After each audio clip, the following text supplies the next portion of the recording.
Christmas Eve was way different than we planned.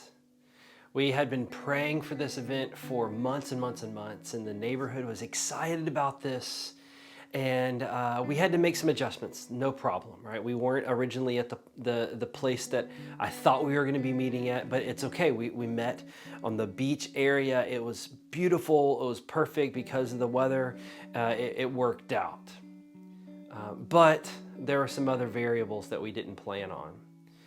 First of all, the biggest variable that changed all of our Christmas Eve plans was I tested positive for COVID. I got exposed last weekend, and I tested negative on Monday, but then I took another test on Wednesday to be safe because we didn't want to put anyone at risk. And that test came back middle of the day on Christmas Eve day, and I tested positive. I had some symptoms, and so we kind of expected that to be the case. And because I tested positive, Justin and Tammy Hart, who are also playing a significant part of the service, they were unable to come as well because I had exposed them, unfortunately, before I even knew that I was exposed to COVID. It's 2020, right? This is part of the world that we live in. And so the show had to go on. And so we had our trailer there at the lagoon, and I was on FaceTime trying to explain to everyone how that was all going to work out. And then I got another phone call in the midst of all of that. One of the people who were supposed to do a reading during the service, they had been exposed to COVID as well. Seriously. So that means literally every single person that was planning on being involved in the service is now no longer able to come because of either quarantine or COVID. Okay, what do we do now?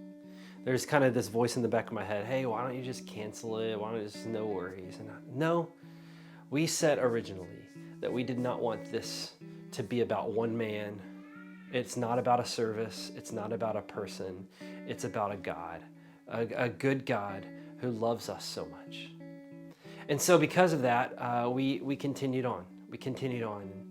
God did some really incredible things. I had a friend of mine come in and lead worship. I was able to record my bits of the service so that I could still teach a little bit.